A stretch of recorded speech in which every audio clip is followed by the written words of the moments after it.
Di sebuah hutan bambu yang rimbun, hiduplah seekor panda kecil bernama Pandi. Pandi adalah panda yang ceria dan penuh rasa ingin tahu. Setiap hari, ia menjelajahi hutan untuk menemukan hal-hal baru dan menarik.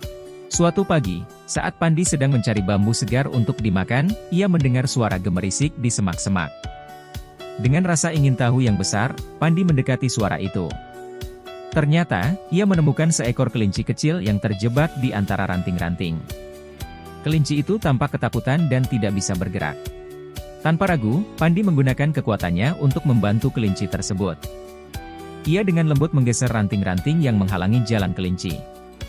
Setelah beberapa saat, kelinci itu akhirnya bisa bebas. Sejak hari itu, Pandi dan kelinci menjadi sahabat baik. Mereka sering berpetualang bersama, menjelajahi hutan, dan membantu hewan-hewan lain yang membutuhkan.